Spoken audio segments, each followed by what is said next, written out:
Some of y'all, it's time for a change. Some of y'all are almost Christians. You see, you Nicodemus, you almost a Christian, but you don't want to give up the word. But I come here to tell you that the only way that you can see my faith is that it can't be almost. You got to be born again. I'm glad you asked me the question, Barnes, how can I be born again? Nicodemus said, well, God, can I enter into the womb? God told him, you don't have to do that. All you got to do is believe the word. If you want to see Jesus, you got to start standing on the word. You got to stop watering down the word.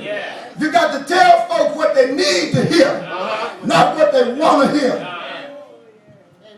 And then as I thought about this thing, All right. I walked through my house and I saw some projects that are almost completed. All right. I looked up and I saw some things up that I almost got through with. Sometime I was tired and I couldn't make it through. Sometime I started out good, but I couldn't just finish. But something popped in my mind then, Bob. I heard somebody in the background say that the race wasn't given to the swift, nor the fight to the strong, but to him that endures to the end. But I want you to know, I decided that I'm going to follow Jesus. I don't care what the world may do. I don't care what they do in the White House. I'm going to follow Jesus. I don't care what they do in the governor's mansion. I'm going to follow Jesus. I'm going to be rocked up, tied up, and tangled up in Jesus. And every once in a while, they might say, man, you're gone mad.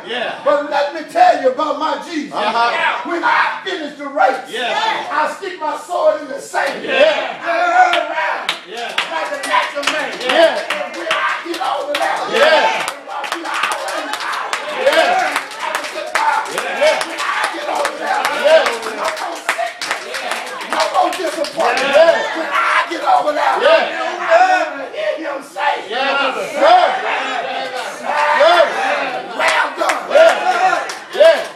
Almost a Christian.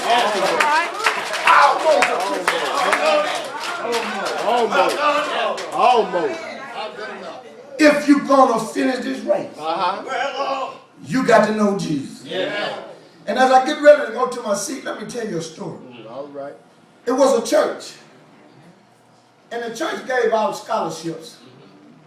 And they sent a young man to college. And the young man came home for Christmas. And at the end of church, the pastor asked him, he said, young man, do you have anything to say? The young man got up and came before the church and he said, all I got to say is that the Lord is my shepherd. And I shall not want. And he went on and he completed the 23rd number song.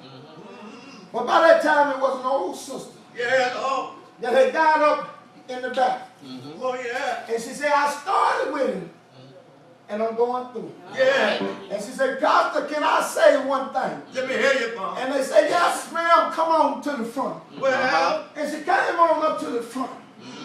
And that sister started to sing the 23rd number song. But when she got through saying the 23rd number song, the church was tore up. Folks were falling over benches and folks. And then that evening, the deacon came to the pastor. And he said, Pastor, I want to ask you something. That young man said the 23rd number song. And he said it real way. But when that sister came up, she said the same thing. Let me hear the truth about it. Tell me, what was the difference? The pastor said, let me tell you the difference. The difference is that old sister, she knew Jesus. Don't fool me. Do you know Jesus? Do you know Jesus? Do you know he'll rock you in a weary land?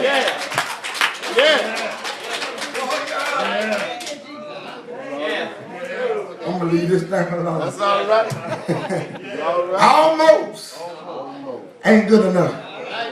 If you're still playing with the world and coming to church, you got to give up. All right. You got to give up something. And the only way that you can see Jesus, you got to give up the world. For the Bible says that we are in the world, but we're not of the world.